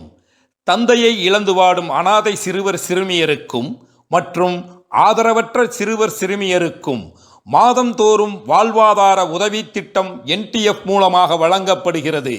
இத்திட்டத்தில் 8ஆம் வகுப்புக்கு உட்பட்டவர்களுக்கு மாதா மாதம் ரூபாய் 1000ம், 9ஆம் வகுப்புக்கு மேல் படிப்பவர்களுக்கு மாதா மாதம் ரூபாய் 1500 வழங்கி வருகிறோம். அத்துடன் பாட புத்தகங்கள், சீருடைகள், படிப்புக்கான உபகரணங்கள் மற்றும் மருத்துவ செலவையும் வழங்கி வருகிறோம். இத்திட்டத்திற்கு உங்கள் ஜகாத் மற்றும் நன்கொடைகளை தாராளமாக வழங்குமாறு அன்போடு கேட்டுக்கொள்கிறோம். கீழ்கண்ட அக்கவுண்ட் மூலமாகவோ, QR கோடு மூலமாகவோ அல்லது UPI ஐடி மூலமாகவோ நன்கொடைகளை அனுப்பலாம். உங்கள் சதக்கா மற்றும் நன்கொடைகளை அனுப்ப வேண்டிய அக்கவுண்ட் விவரம்: Tawheed federation, account number 3728333567, central bank of India, Chennai main branch, IFSC code CBIN 0280876. அப்படி நான் பார்த்தேன் அப்படின்னு சொல்லிட்டு தரையில் இழுபடும்படி அந்த சட்டையோடு போகிறார். வேட்டி எப்படி தரையில் இழுபடுமோ அந்த மாதிரி சட்டை தரையில் இழுபடுதுன்னா எவ்வளோ பெரிய சட்டை, அந்த மாதிரியான ஒரு விஷயத்தை நான் பார்த்தேன்றவுடனே அப்போ சஹாபாக்கள் கேட்குறாங்க, அப்பமா அவ்வளோ தொகை யாரை சொல்லலாம், அல்லாஹ்வுடைய தூதரே இந்த கனவுக்கு என்ன விளக்கம், நீ சட்டையை பார்த்தேன்னா என்ன விளக்கம் இது அப்படின்னு சொல்லி கேட்குறாங்க. அப்போ ரசூலுல்லாஹ் சொல்கிறாங்க, தீன், மார்க்கம் தான், மார்க்கத்தில் எல்லாம் கொஞ்சம் கொஞ்சமாக பிடிப்பாக இருக்கிறாங்க, இவர் ஃபுல்லாக பிடிப்பாக இருக்கான்னு அர்த்தம். எல்லாம் அரை சட்டை போட்டவங்க அரை பிடிப்பாக இருக்கிறாங்க, முக்கா சட்டை போட்டவங்க முக்கா பிடிப்பாக இருக்கிறாங்க. இவரை எனக்கு எப்படி எடுத்து காட்டப்பட்டதுன்னு சொன்னால், சட்டை பெரிய சட்டை போட்டிருக்காருன்னா மார்க்கத்தில் கொஞ்சம் முழுமை பெற்றவராக இருக்கிறாரு, அதான் இதுக்கு விளக்கமுங்காங்க. அப்புறம் ரசூலுல்லாஹ் என்ன செய்கிறாங்கன்னா, கல்வியில் ஒரு நிறைவானவர்னு சொல்கிறாங்க, மார்க்கத்தில் நிறைவானவர்னு சொல்கிறாங்க, சொர்க்கவாசியில் சொர்க்கத்தில் மாளிகை இருக்குங்கிறாங்க, அந்த மாளிகை தங்க மாளிகையாக இருக்கும்னு வேற சொல்கிறாங்க. அப்படி இந்த மாதிரியான ஒரு சிறப்புக்குரியவராக ரசூல் ஸல்லல்லாஹு அலைஹி வஸல்லம் அன்னைக்கு சஹாபாக்களுக்கு மத்தியில் இவர் என்ன செய்கிறாங்க, இப்படிலாம் அறிமுகப்படுத்த போய் தான் அவர் 2வது இடத்துக்கு வந்தார். மக்காவில் உள்ள தியாகத்தை வச்சு கிடையாது. இப்படி ரசூலுல்லாஹ் சொன்னால் என்ன செய்வாங்க சஹாபாக்கள்லாம், ஓ அப்போ உமர் பெரிய ஆள் தான், அப்படி தான் நினைப்பாங்க. ரசூலுல்லாஹ் இவர் தான் அவருக்கு தீனில் இவர் தான் பெரிய சட்டக்காரன்னு நினைப்பாங்க. ஆஹா இவர் பெரிய ஒரு ஆள் தான் அப்படின்னு மதிப்பு தன்னால் வந்துடும்ல. அந்த மாதிரி தான் அபூபக்கர் உமர்னு இவருடைய அந்தஸ்து வந்தது ரசூலுல்லாஹ்வுடைய இந்த இதனால். அதே மாதிரி இன்னொரு கனவுகளாக நிறைய வருது, எல்லாமே ஆதாரப்பூர்வமான ஹதீஸ் தான். இந்த ஹதீஸ் புகாரில் 3682வது ஹதீஸில் இருக்கிறது. ரசூல் ஸல்லல்லாஹு அலைஹி வஸல்லம் என்ன செய்கிறாங்கன்னு கேட்டால், கனவுல ஒரு கிணத்துலேருந்து தண்ணி இறைக்கிறாங்க. தண்ணி இறைச்சிக்கிட்டு இருக்கும்போது அபூபக்கர் வர்றாரு. வந்தாருன்னா அவருக்கு ஒரு வாளி 2 வாளி இறைக்கிறார், பொசுன்னு உட்காந்துறாரு, முடியலை அவருக்கு. கிணத்துல தண்ணி இறைக்கிறாரு, அவர் ஒரு வாளியை 2 வாளியாக தான் இறைக்கிறாரு. அதுக்கப்புறம் நல்லா அவரை மன்னிப்பானாக அப்படின்னு சொல்லிட்டு ரசூலுல்லாஹ் சொல்கிறாங்க. அப்புறம் உமர் வந்தார். அவர் என்ன செய்யுதுன்னா, சின்ன வாளியாக பெரிய வாளியை பெருசாக போச்சு, அதுலேருந்து இறைச்சி கொடுக்குறாரு. மக்களுக்கெல்லாம் தாகம் தீர்ற அளவுக்கு தண்ணி இறைச்சிக்கிட்டே இருக்காரு. அந்த அளவுக்கு உள்ள ஒரு காட்சியை நான் பார்த்தேன் அப்படின்னு சொல்லி ரசூலுல்லாஹ் சொல்கிறாங்க. இது என்னென்னு கேட்டால் ஒரு முன்னறிவிப்புன்னு சொல்கிறாங்க. இதுக்கு விளக்கம் இது ரசூலுல்லாஹ் விளக்கம் சொல்லலை, இவ்வளோ தான் கனவை தான் சொல்கிறாங்க. அதாவது இவர் அபூபக்கர் 2 வருஷம் தான் ஆட்சி பண்ணார். இந்த ஆட்சியில் குறைந்த காலம் இவர் ஆட்சி பண்ணுறாரு, இவர் ரொம்ப காலம் ஆட்சி பண்ணுறாரு. அப்போ இவர் 2 வருஷம் அபூபக்கர் ஆட்சி பண்ணதுனால 2 வாளி இறைக்கிற மாதிரி. 2 வாளி இறைக்கிறேன்னா நீ கொஞ்சம் தான் மக்களுக்கு சேவை செய்வேன்னு அர்த்தம். தண்ணி இறைச்சி மக்களுக்கு கொடுக்குறது. இவர் 2 வாளி இறைச்சி கொடுக்குறாரு, அவர் நிறைய வாளி இறைச்சி கொடுக்குறாரு. அப்போ எப்படி அதை விளைவிக்கிறேன்னு என்றால், அவர் 2 வருஷம் தான் இவர் ஆட்சி பண்ணுவார், கம்மியாக தான் மக்களுக்கு, இவரால் மக்களுக்கு பயன் குறைவாக தான் கிடைக்கும். அபூபக்கர் மட்டும்னு அர்த்தம் கிடையாது, அவர் குறுகிய காலத்துக்கு இருப்பாருங்கிறது தான் இதுக்கு அர்த்தம். அபூபக்கரை விட உமர் மேலேன்னு இதுக்கு அர்த்தம் வராது. அபூபக்கர் 2 வாளியிலே முடிஞ்சிச்சு, அவர் வாழ்க்கை முடிஞ்சிடும். இவர் நிறைய வாளி எடுத்து மக்களுக்கு நிறைய செஞ்சார்ல. ஆட்சியில் இருக்கும்போது நாட்டு மக்களுடைய அத்தனை பிரச்சனைகளையும் தீர்த்து வைக்கிற ஒரு பொறுப்பு அல்லாஹ் கொடுத்தான்ல, அது நீண்ட காலம் இருந்து ஆட்சி பண்ணதுனால நிறைய செஞ்சுருக்கிறார். அதை அதான் அதுக்கு விளக்கம் என்று சொல்கிறாங்க. நமக்கு பொருத்தமாகவும் இருக்கிறது. இந்த விளக்கம் சரியான முன்னறிவிப்பு மாதிரி. இவருடைய அபூபக்கருடைய மரணத்தை பற்றி இவருடைய முன்னறிவிப்பு மாதிரி எடுத்துக்கலாம். அதே மாதிரி இவர் கொஞ்சம் மார்க்கத்தை கடைப்பிடிக்கிற விஷயத்தில் ஒருத்தர் தப்பு செஞ்சார்னு வைங்களேன், அதை ஒவ்வொருத்தரும் ஒவ்வொரு விதமாக அணிவிக்கிறோம். என்ன ஏன்டா அப்படி செஞ்சேன்னு பெண்மையாக சொல்லுவோம், கடுமையாக சொல்லுவோம், முரட்டுத்தனமாக சொல்லுவோம். இவருடைய தன்மை என்னன்னு கேட்டால், மார்க்கத்தை யாராவது மீறினாருன்னா உடனே என்ன வாழ எடுக்கிறது, அந்த ஒரு முரட்டுத்தனம், கடுமையாக பேசுகிறது, இந்த மாதிரி முரட்டுத்தனத்தை காட்டுவார். எதில் காட்டுவார்னா, முந்தி குஃபரில் இருக்கும்போது அதில் காட்டியிருப்பார். இப்போ இஸ்லாத்துக்கு வந்தோன்னு என்ன செய்வார்னு கேட்டால், ரசூலுல்லாஹ்வுடைய அந்த விஷயங்களில் ஏதாவது குறைகளை கண்டால், மக்கள் ரசூலுல்லாஹ்வுக்கு குறை செய்கிறத பார்த்தாருன்னு சொன்னால் கோபம் வந்துடும், கடுமையாக காட்டுவார்.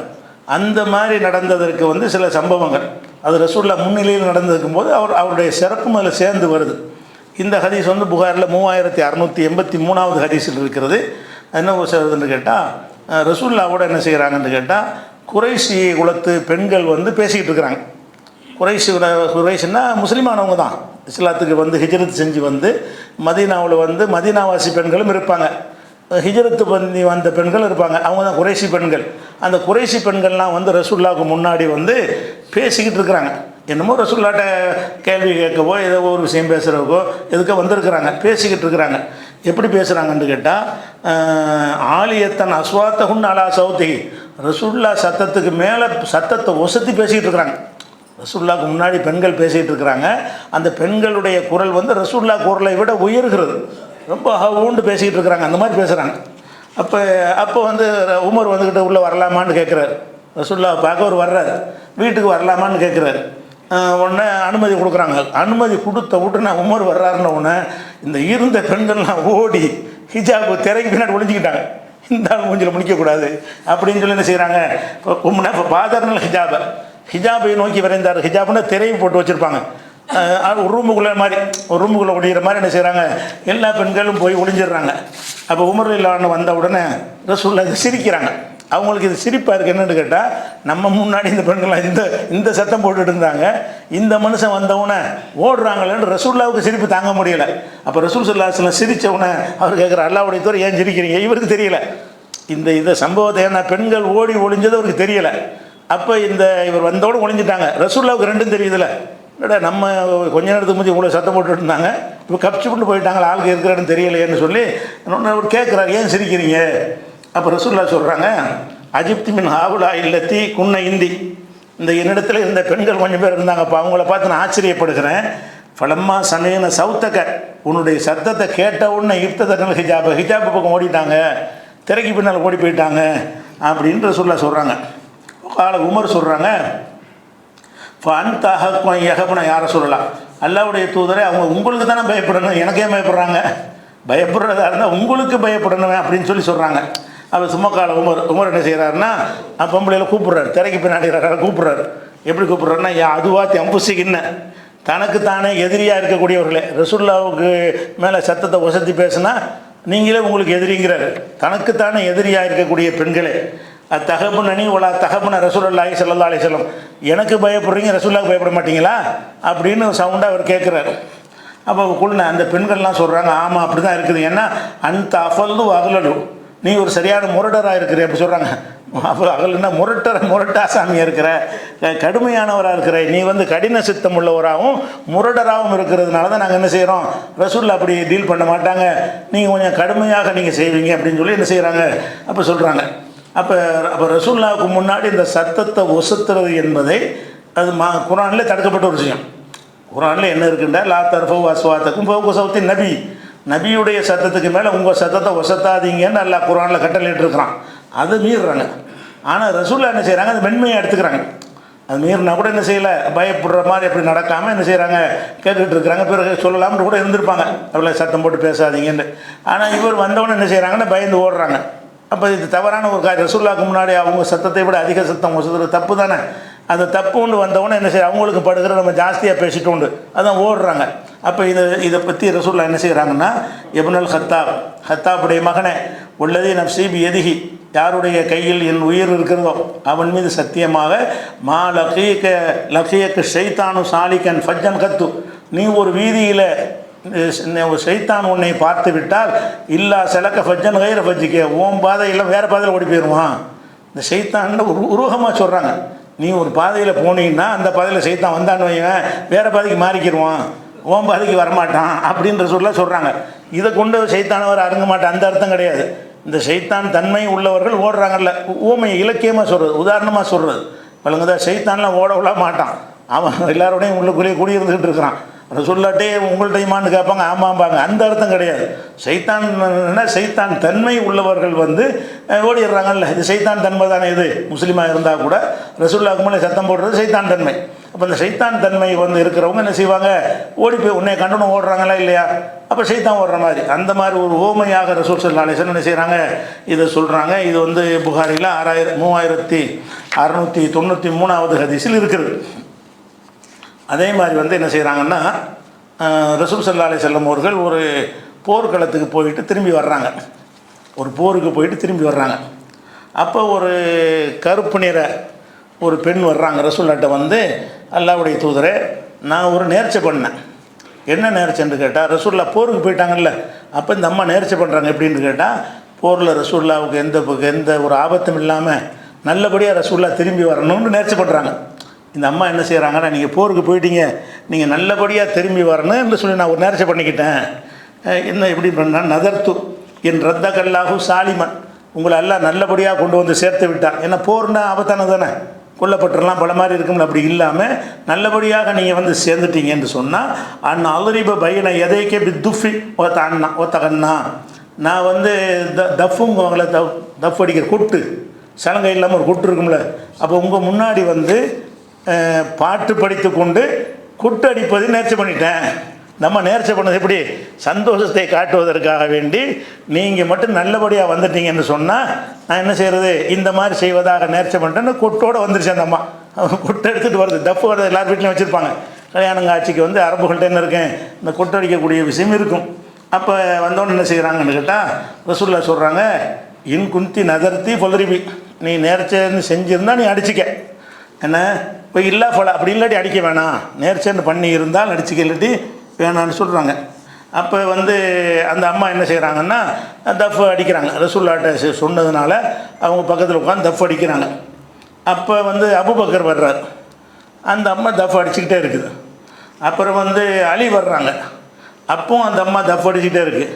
அதுக்கப்புறம் உஸ்மான் வர்றாரு. நிறுத்தவே இல்லை, அந்த அம்மா அதை அடிச்சுக்கிட்டு இருக்குது, இந்த பாட்டு படிச்சுக்கிட்டு தஃப் அடிச்சுக்கிட்டு இருக்குது சந்தோஷமாக. பிறகு உமர் வர்றாரு. வந்தோடனே தஃபை கீழே போட்டு அது மேலே உட்காந்துக்கிருச்சு. அவர் வந்து என்ன செய்யுது, அந்த தப்புக்கு மேலே கீழே போட்டு அது மேலே இருந்த அம்மா உட்காந்துருச்சு. உட்காந்தவொடனே ரசூலுல்லாஹ் என்ன செய்கிறாங்கன்னா, இன்னும் ஷைத்தானால யகாஃப மின்கையா உமர், உமரே ஷைத்தான் உன்னை பார்த்து பயப்படுறான். இப்போ ஷைத்தான் என்ன செய்கிறான், அதனால் இதில் இந்த அம்மா செஞ்சது சரியில்லை, அறியாமையில் நேர்ச்சை செஞ்சதுனால அடிக்க சொன்னாங்க. நீங்கள் அதனால் இந்த மாதிரி காரியத்தில் நேர்ச்சை பண்ணிடக்கூடாது. நேர்ச்சை பண்ணுவது வணக்கத்தை தான் செய்யணும்.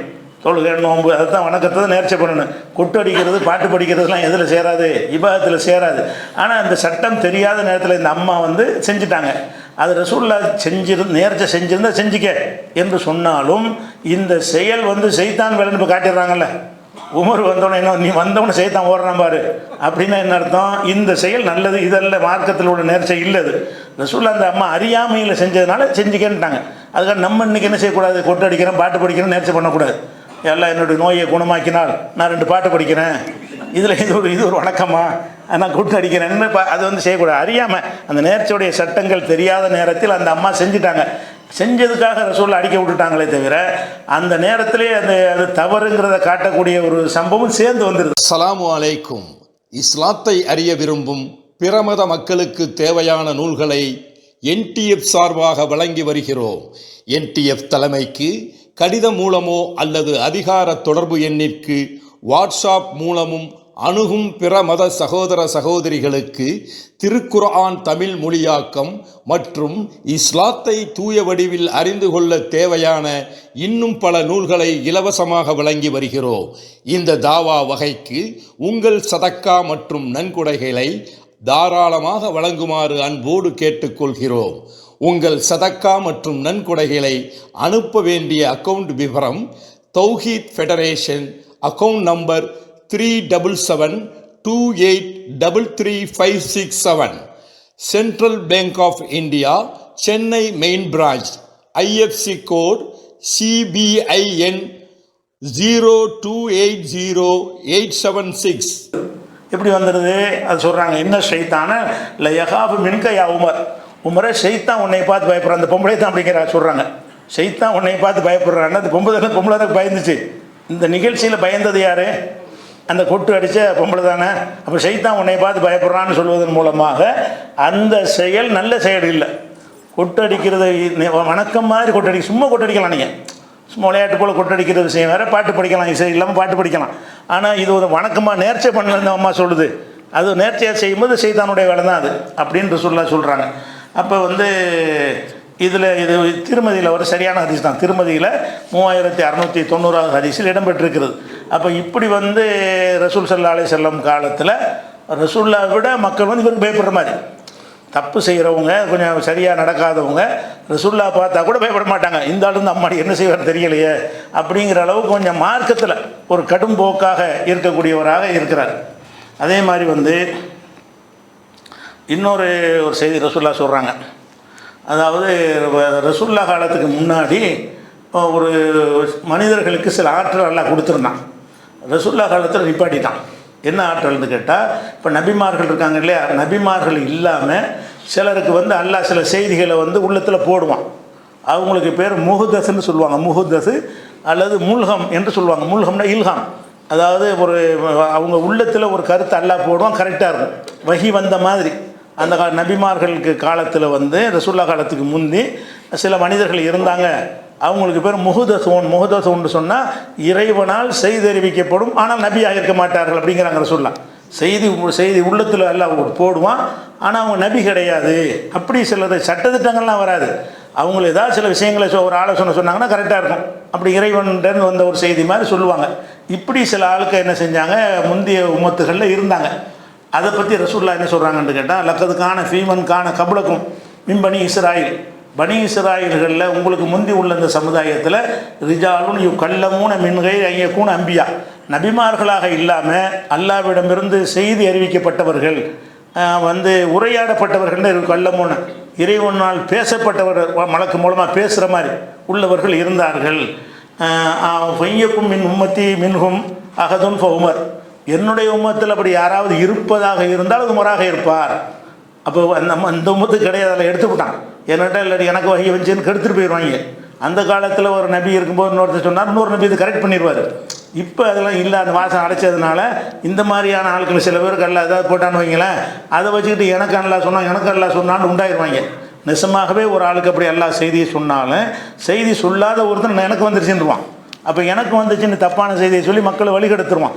அதனால் இந்த உம்மத்துக்கு அது இல்லை. ரசூலுல்லாஹ் என்ன செய்கிறாங்கன்னா, இவருக்கு கரெக்டாக பேசுகிறாங்க. எதுக்கு சொல்கிறாங்க, பேசுகிறது வந்து வகையில் பேசுகிற மாதிரி இருக்குது. ஒரு சொல்கிற விஷயங்கள் கொஞ்சம் கரெக்டாக இருக்குது.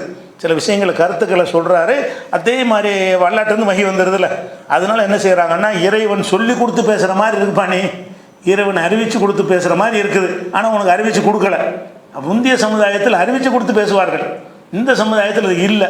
அப்படி ஒருத்தர் இருப்பதாக இருந்தால் நீயாக இருப்பாய் அப்படின்னு ரசூலுல்லாஹ் சொல்வதன் மூலமாக என்ன சொல்ல வர்றாங்கன்னா, இனிமேல் இந்த மாதிரி என் அல்லாட்டிருந்து செய்தி வந்துச்சுங்கிறாங்கல்ல, அதெல்லாம் பொய் கட்டுக்கதுன்னு விளைவிக்கிறணும். இப்படி ஒன்று வாசலில் அடைச்சிவிட்டான். ஏன்னா இந்த மௌலுது இதிலெல்லாம் எழுதி வச்சுருப்பாங்க, அசரீரின்னு சொல்லி. அசரீர் வந்தது, அந்த அவுளியாட்ட ஒரு சத்தம் வந்து பேசுனுச்சுன்னுலாம் கதை எழுதி வச்சுக்கிறாங்கல்ல, மௌலுது கிதாபுகள். அதனெல்லாம் பார்த்தீங்கன்னு சொன்னால் அந்த பெரியார்கள்ட்ட என்ன செய்வான், அப்துல் கார் ஜிலானியே நீ அங்கே போன்னு அல்லாஹ் சொன்னான்பாங்க. அவர்கிட்ட ஏன் சொல்கிறான், அந்த வகி தான் முடிஞ்சு போச்சு. ரசூலுல்லாஹ் காலத்தோட வகி முடிஞ்சு போச்சு. ரசூலுல்லாஹ் காலத்துக்கு பிறகு யாருக்கும் வகி வராதுங்கிற அந்த கொள்கையை விளங்காமல் என்ன செய்கிறாங்கன்னா, அந்த பெரியாற்ற அல்லா பேசினான்னு சொல்லாமல் அசரீரின்றுவாங்க. அசரீர்னா சரீரம் இல்லாத, சரீரம்னா உடல், அசரீரம்னா வெறுமனை சத்தம் மட்டும் வர்றதுக்கு பேர். அசரீரியாக சத்தம் வருதுமாங்க.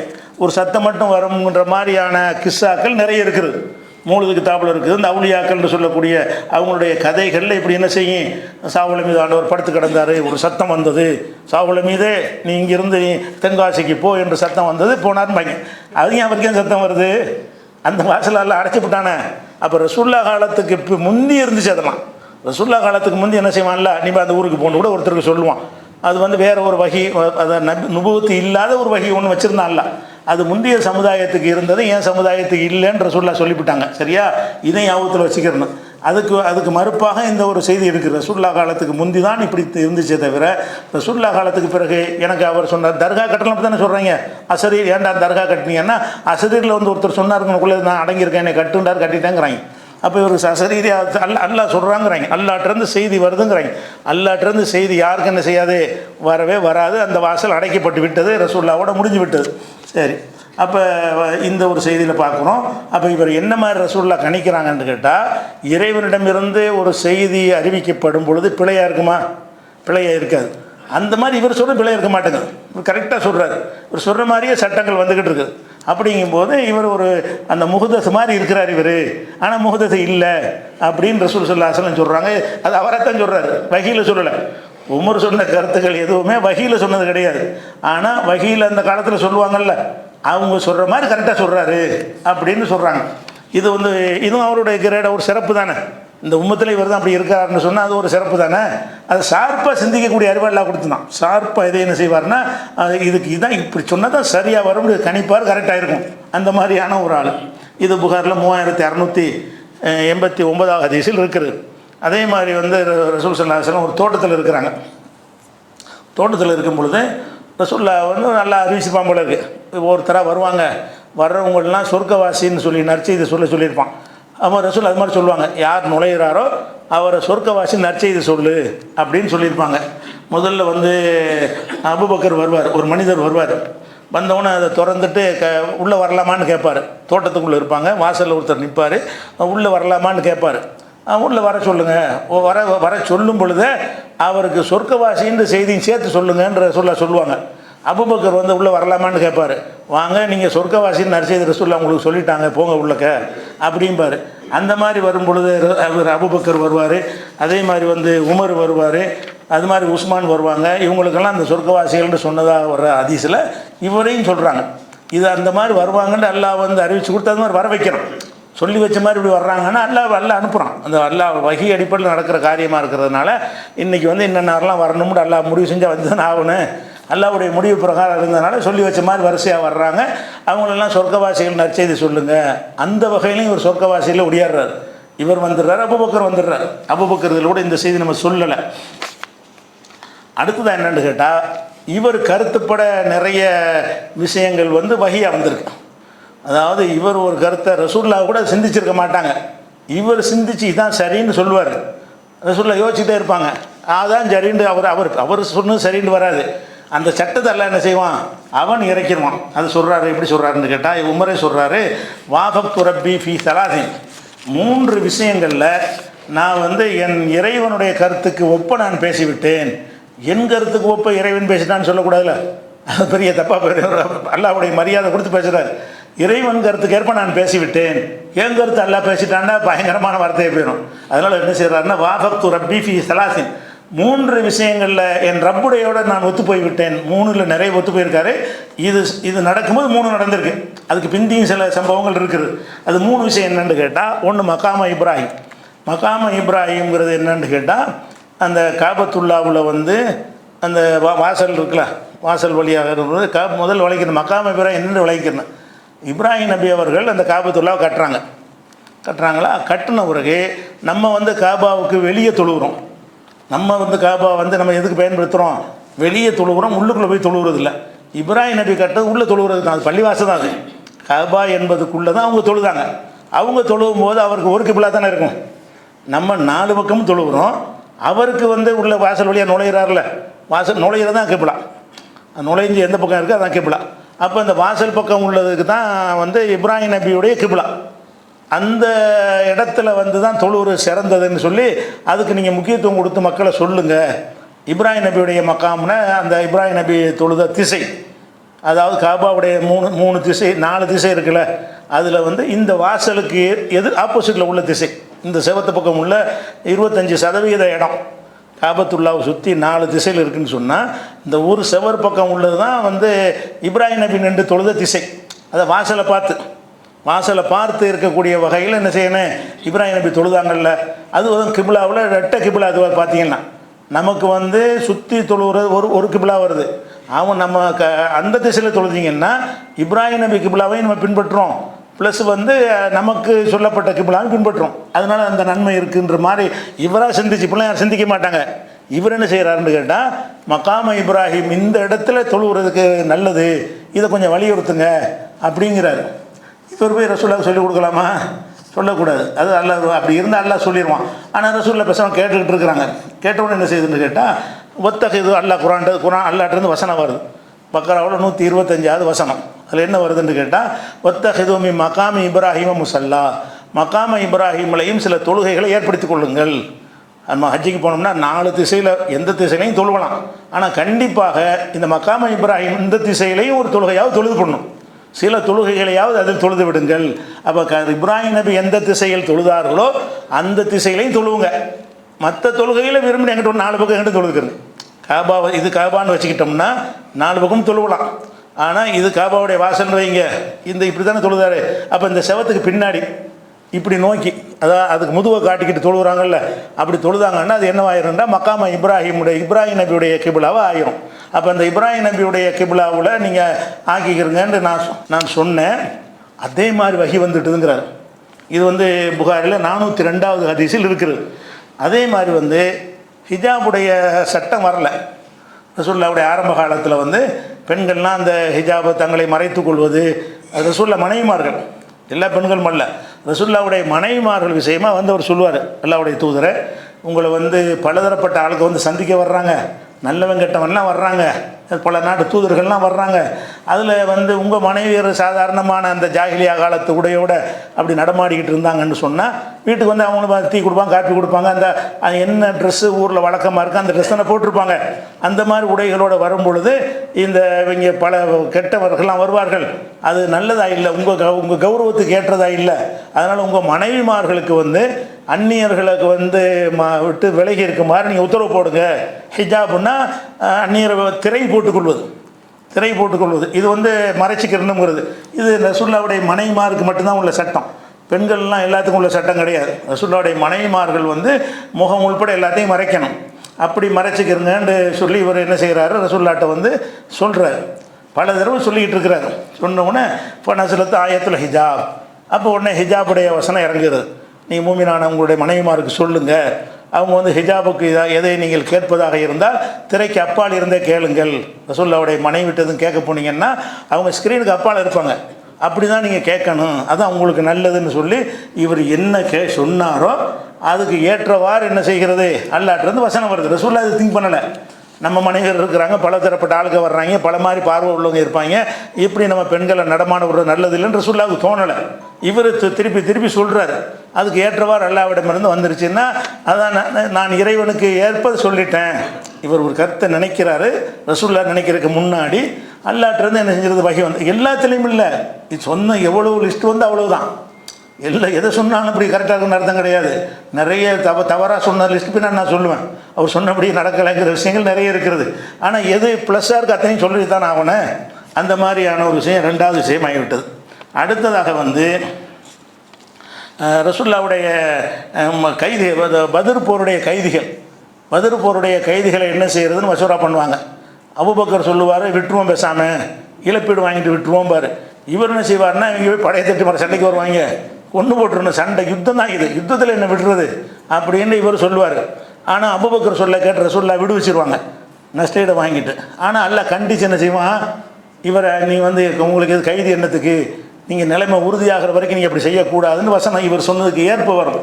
இது குறித்த கூடுதல் விவரங்களை இன்ஷா அல்லாஹ் நம்ம நாளைக்கு பார்க்கலாம்.